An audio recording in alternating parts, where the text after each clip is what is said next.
Tapos yung mga all-around works ko dun sa medium-sized store ay dun. All, all around talaga. Maalala ko dun, bumaba ako dun sa may crossing. Ano siya, unahan lang ng, nalimutan ko yung train station dun sa lugar na yon. Nalimutan ko. Sayang. Anyway, ilalagay ko na lang dito. I-search ko, tapos lalagay ko dito para makarating kayo. Okay? Doon lang siya sa may unahan ng Quezon City siya. Unahan lang ng papuntang Taft Avenue, from SM, ano yung SM sa Quezon City? Basta yung SM sa Quezon City, yung pinakamalaking SM doon. North EDSA, yun. SM North EDSA, yun. From SM North EDSA going to Taft Avenue na train station, ayan. Papunta dun sa kaliwa. Ayan. Okay, so dun yung papunta dun sa agency na in-applyan ko. Ang layo, parang Binangonan, imagine. Binangonan, Rizal, going there in pangalan nito, going there in Quezon City. Napakalayo. Grabe. Pero syempre, pag nag-a-apply ka, kailangan ganun. Porsigido ka. Sa Taiwan, ano yung magiging trabaho ko sa Taiwan? Factory worker, guys.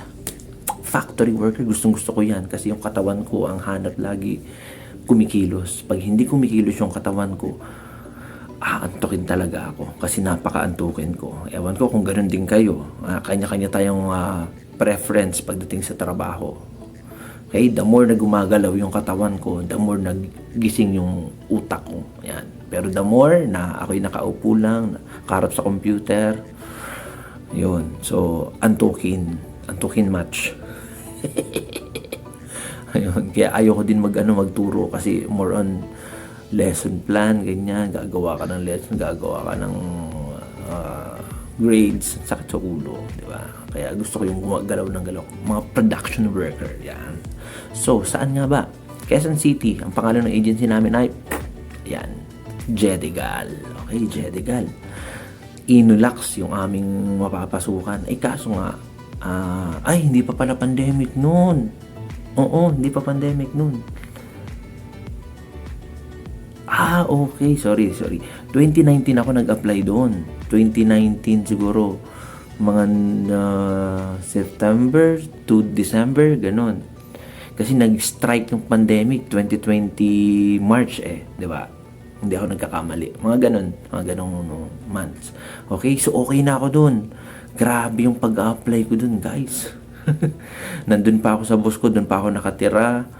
Then, nag-apply na ako dun. Kasi, ang hinabol ko pala dun, yung edad. Merong edad na hinahabol ang Jedigal, ang mga factory workers sa Taiwan. So, kailangan, kung hindi ako nagkakamali, hanggang 32 lang. Pag lumagpas ka na sa 32, yun parang hindi na nila tinatanggap, di ba? Isa pa, tawag dito, huwag tayong masasaktan. Tanggapin na natin ang katotohanan na tinatanggap lang factory worker doon sa Taiwan is yung height matters sa kanila. So, kailangan hindi ka ganun kababaan. Alam ko, parang sa lalaki yata ay from, I think, 5'5" or 5 pataas, mga ganun. Kasi yung mga kasama ko dun, ang tatangkad eh. May mga maliliit din nag-try, pero failed sila. O, diba? So, tanggapin na natin yung katotohanan, ganun talaga sa kanila. Okay? Kaya maging handa ka. Ngayon, sa babae, alam ko may height din sa kanila. Ayun, height matters sa kanila. Height matters and age matters. For me, for you, for us, it doesn't matter. Kung hindi yun yung para sa'yo, it doesn't matter. Huwag ka na mag-apply doon. Okay, ganun. Ewan ko sa iba ha. Basta ganun dyan sa in-applyan ko na yun. Tapos, out of 100 to 300, kami, applicants. Ano lang kami natanggap, 70 or 80, mga ganon. Kasi pang ano ako pang 80 something ganon. So, yun. Ang ginagawa lang dun, pagpasok mo, pila ka. Bago ka pumasok, kailangan maaga ka, nandun ka na. Ang haba ng pila, guys. Sobra. Imagine, nandun na kami alas 12 pa lang. O diba, parang pilahan ng NBI. Pilahan ng NBI, napakahaba. So, alas 12 ng gabi. Kailangan nakapila ka na. At pagdating ng alas 6 ng umaga, 6 a.m., makita mo, mula dun sa pwesto mo, kitang-kita mo yung haba ng pila. Okay? And pagpasok namin, syempre, yung resume, pasok mo doon, susukatan ka na agad ng height, weight, and after nun, physical test. Imagine, puyat na puyat ka pa, wala ka pang tulog, then physical test. Saan ka pa naman nun? After nun, then, konting review sa iyong buhay. Hindi, joke lang. Exam pala. After ng exam na yon, doon na nagkaalaman. So, doon pa lang sa pagpasok mo sa height and weight, nagbabawasan na. Ngayon, doon naman sa exam, ayan na. Diyan na nagkaalaman. Kasi yung exam doon is, ano nga bang tawag doon sa exam na yon? Nalimutan ko. Basta yung exam nila is about critical thinking. Ganon. Tama ba? Critical thinking. Kasi ganyan din yung ginagamit sa Jollibee or kung saan man yung mga parang yung pipiliin mo dun yung parang naiiba. Akala mo magkakatulad siya pero ano ba yung naiiba doon? Parang ganon. Ayun. Tapos after nun, pagkatapos nung exam na yun at nakapasa ka na, ang sunod na nun ay yun, ang sunod na nun is parang meron kaming sinagutan sa mga computer kasi parang inulak sawak niya yung mga mga LCD projector or mga screen. Yan, mga screen ng TV. Mga ganon. Samsung, whatever, ganyan. So, may sinasagot na kami doon. Kailangan may makita kami kung meron siyang guhit or may parang, sa TV, kapag bumagsak siya, nagkakaroon ng guhit. Yung mga screen. Meron dong hindi mo makita, merong maliit lang. Kailangan, mabilugan mo or masagutan mo. Ganon. So, parang mabilis dapat yung mata mo sa ganon. So, yun, after nun, then interview. Pagkatapos ng interview, ayan na. Huwag kayong kabahan sa interview. Kasi sa interview is, tayo mga Pinoy, parang ma-encourage naman kayo. Kahit tayo hindi nakapag-aral, kaya nating mag-English. Na iintindihan natin sila. Oo. So, sila, yung nag-i-interview, hindi naman ganun kagaling mag-English. Barok. So, dahil Taiwanese, so barok, ganyan. Magkakaintindihan kayo, promise. Basta sabihin mo lang yung gusto mong sabihin. Pero maganda rin mag-practice ka na. Kasi parang ang tanong lang naman about your resume and bakit ba yun yung pinili mo? Bakit yun yung pinili mong applyan? Bakit factory worker? Ano yung reason kung bakit ka nag-apply as factory worker or as OFW sa ibang bansa? Mga ganun lang yung tanong. Di ba? May idea ka na. So, yun. Ganun. After nun, ayan na. Okay na kami. Requirements na yung kasunod nun. Okay? So, pagkatapos naman yung requirements na yan, sunod yan is bibigyan na kami ng stub na meron kaming required na ipasang mga requirements. Bibigyan kami ng stub na kung saan doon kami mag-medical. After medical, yun na. Pasado na. Then, pag nakapasa sa medical, kasi sa medical mahigpit yan pagdating sa production worker. Okay? So, medyo kinabahan ako doon kasi alam ko, aware sila pagdating sa pag meron kang ano sa kamay. Ay meron akong scar dito na malaki eh. Tapos sa daliri ko may mga ano yan, na disgrasya kasi ako nun. So may mga something dito sa aking left hand. So anyway, ayan. So siguro hindi talaga yun para sa akin kasi tumama na ang pandemic. Kaya wala, nga kami. Pero dahil ganun yung nangyari, kinipa rin nila yung records namin doon. At alam ko 2021 na, di ba? Lumipas ang isang taon. 2021 na. Nagchat-chat pa sila sa amin. So ibig sabihin okay pa rin sana. Ganyan. Ay kaso hindi ko na tinanggap kasi yun nga tawag dito, may in-applyan na ako. At ito na yun. Okay guys. So 2021, ang kwento ng 2021. Ayan na. So dahil parang syempre pandemic nga, so gipit na gipit ka, eto na. Okay? So hindi ako nag-apply literal dun sa ano kasi pandemic na noon, tumama na. Hindi na pwede yung ano, may distansya na lagi sa lahat ng gagawin mo. O, di ba? Parang ano lang yan eh. Parang alam mo yun, parang jowa lang. Kailangan, may mga time na kailangan dumistansya ka. Joke lang. Kaway-kaway sa may mga jowa. Okay. Ayun. So, ang nangyari is, nagtuturo pa ako noon kasi 2020 at 2020, yung year na yon, online teaching kami hanggang 2021. Ayan, so nagturo ako sa private school na kung saan, yun yung school ng aking boss na kung saan ay tinuluyan ko na sila yung nagpaaral sa akin for almost 6 years, for almost 5 years, and nagturo sa kanilang school at barista ka sa kanilang coffee shop. Yun yung trabaho ko na 15 hours, 12,000 lang. Nangungupahan ka pa, may binabayaran ka pa, yun everything, paulit-ulit tayo yun. Okay? So with that, okay, parang I think April, oo, April yan. Nag-start ako April kasi naisip ko matatapos yung school year ng May. Oo, May yata. Tama, May. Tatapos, kailangan makapag-apply na ako para pagpasok ng bakasyon, school vacation, ayos na yung papers ko, lilipad na lang. Ay nangyari nga. Saya lang kasi ang kulit yung naplano ko nangyari. Ayun. So ang in-applyan ko is syempre nag-start ako online. Kasi syempre nasa school pa ako, ang hirap umano doon. Tag dito, mahirap umabsent. Friday pwede, pero bibihira.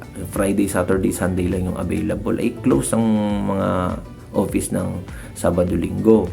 So Friday pwede. Kaya Friday lang talaga ako available nun. So yun na.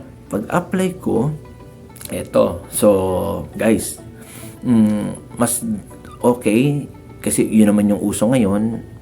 Mas okay at the best din naman, apply kayo online. Okay? So online.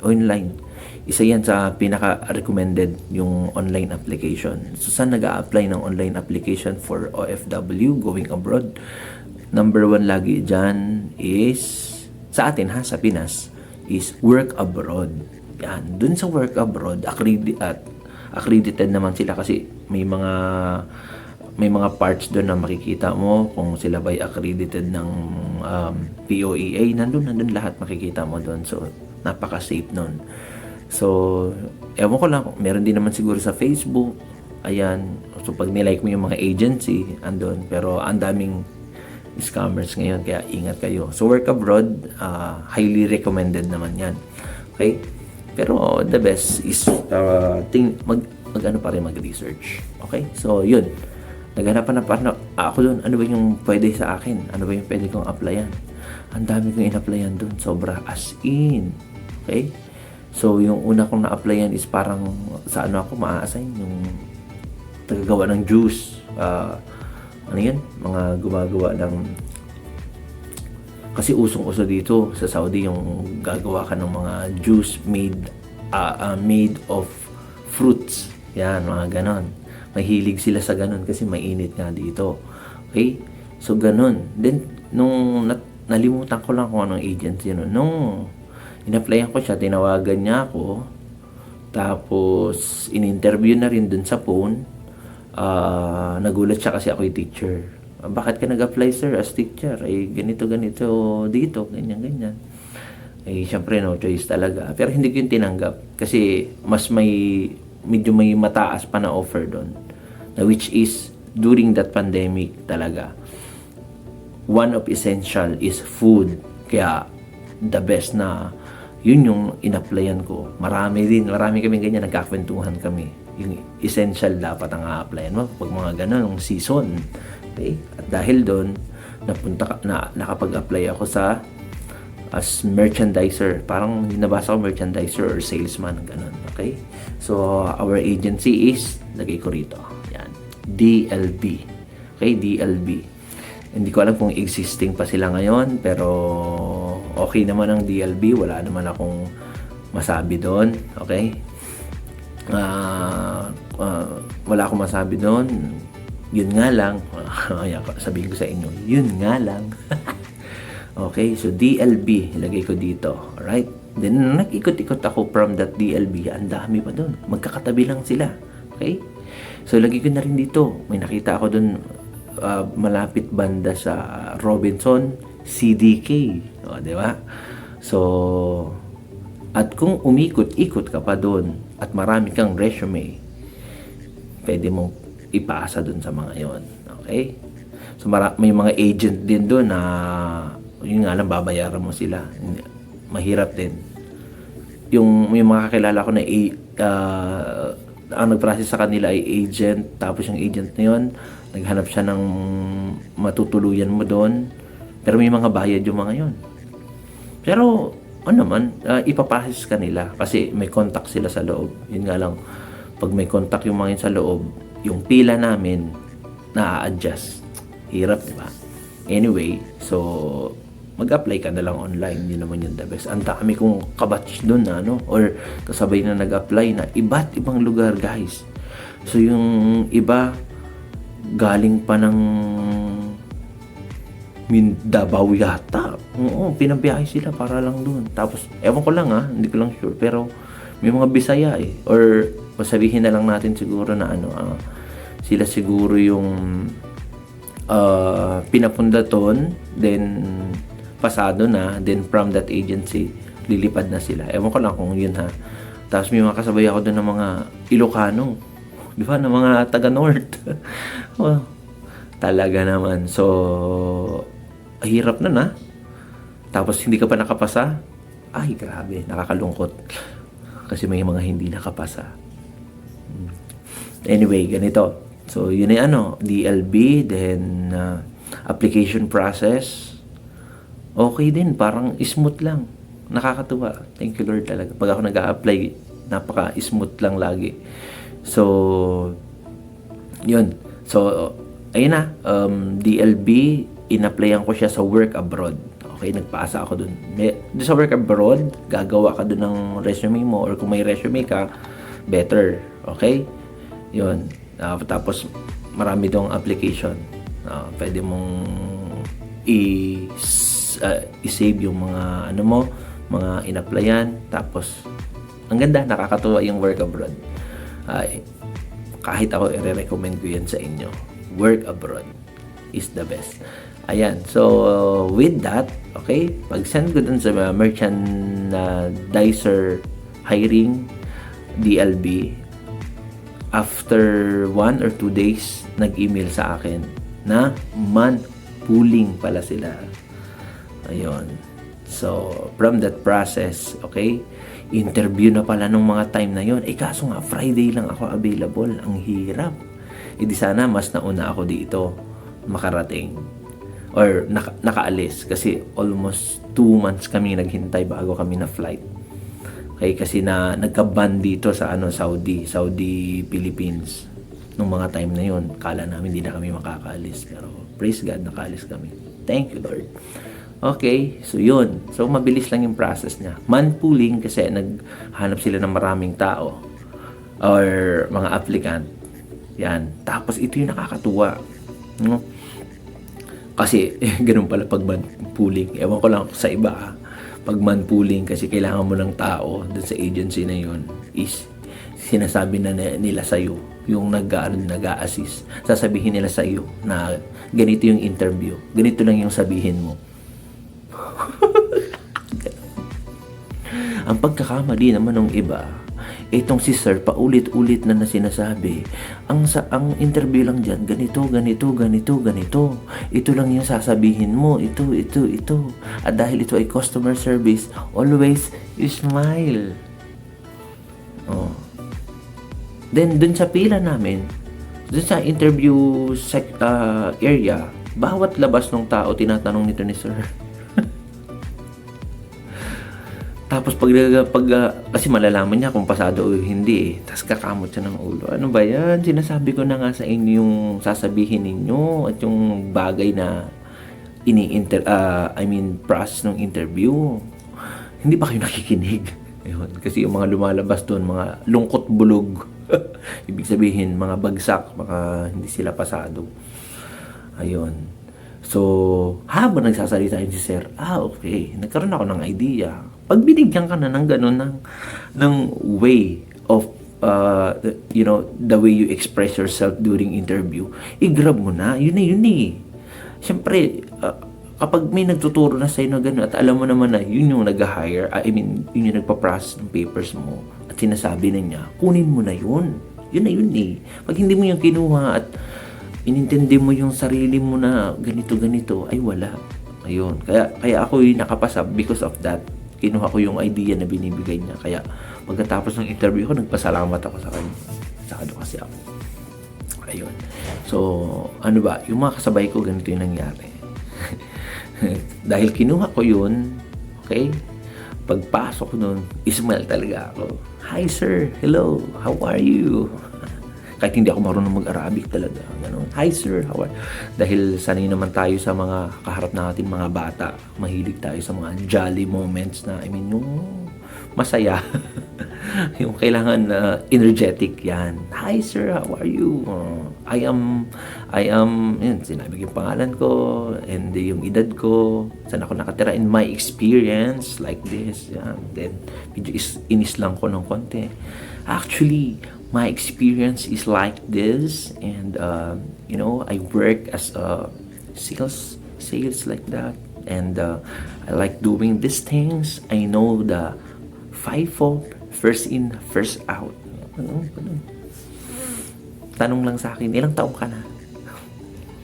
May jowa ka na? Mga baklabo yata yung mga Arabo na nag-interview sa akin ng mga time na yun.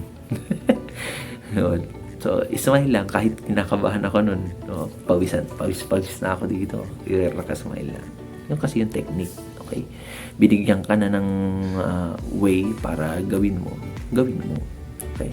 And with that, tapos, interview, kalas.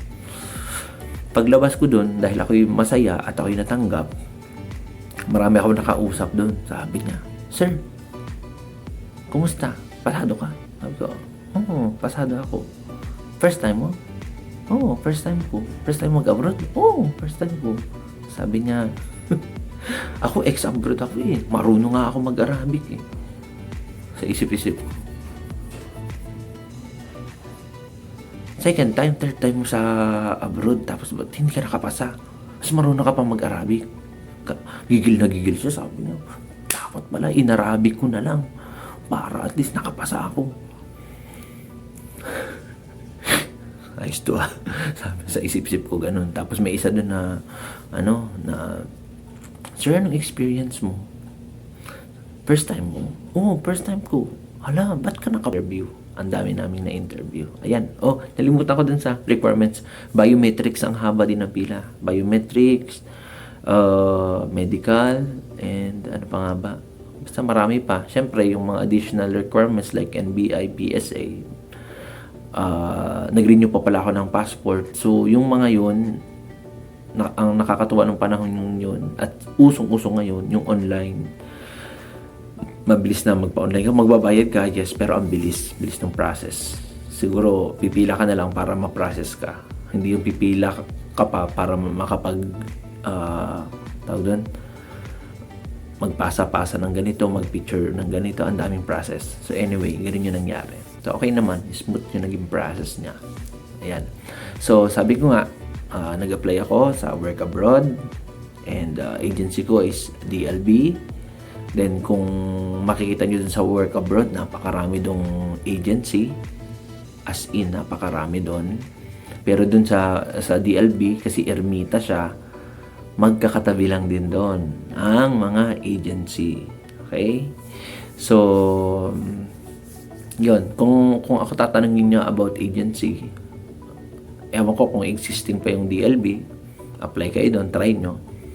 Or add nyo sila sa Facebook. Tsaka, ano pa nga ba? iPumps. Yan. Number 1 yan. For me, number 1 yung iPumps. Ang ganda niyan.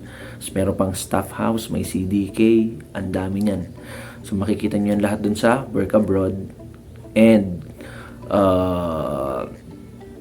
makarating kayo ng ermita. Napakarami dun. As in, sobrang dami.